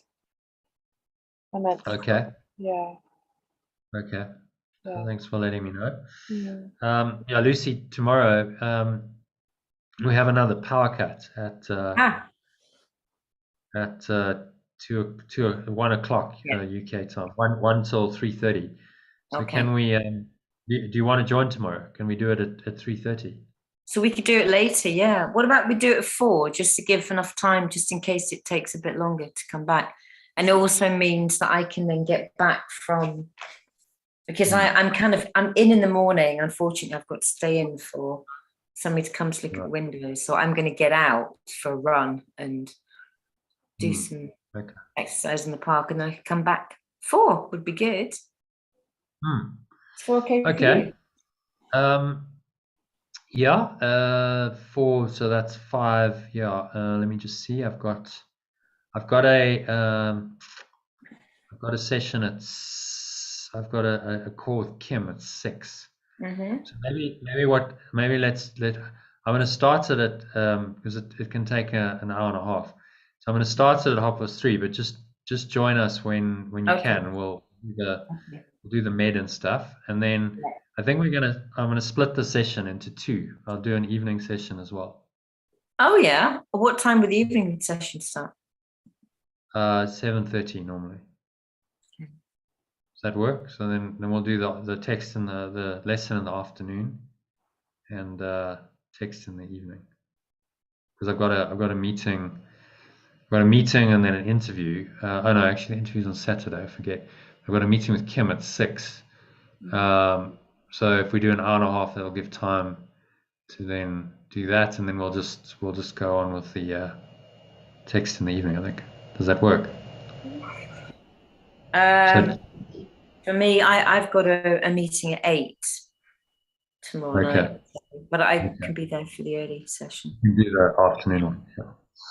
Okay then. So join tomorrow afternoon when you're back from your run, and we'll see you then. So should we call it quits there? Could we? I am falling off my spar here. Oh yes. Funny enough, I wanted to put my head down and actually have a kip. Well, I'll do my lesson, then kip, and then I'll come back. No. Yeah, I mean, there's quite a bit to do still, so yeah, I'll finish it. But it's a nice one. Yeah. Okay, cool. Really nice. Thank you, guys. Yeah. Brilliant session.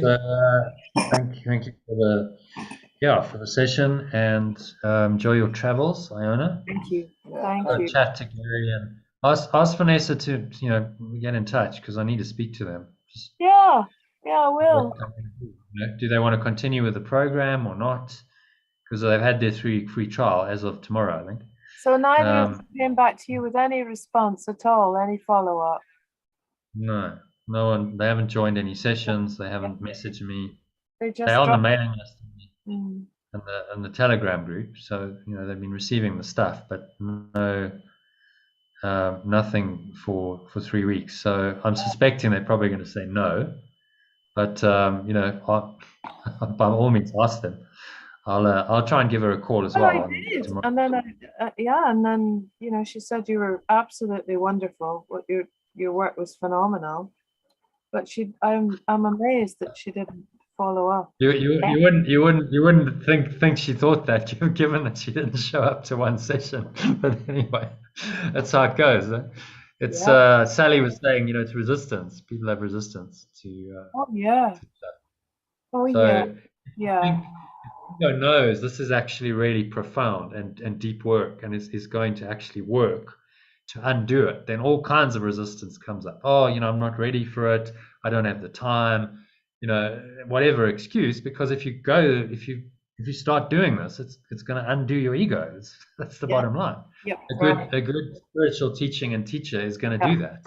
Yeah. So then there's resistance that arises, and then of course they don't show up, because that's how it works. If you show up, then you're going to get the effect of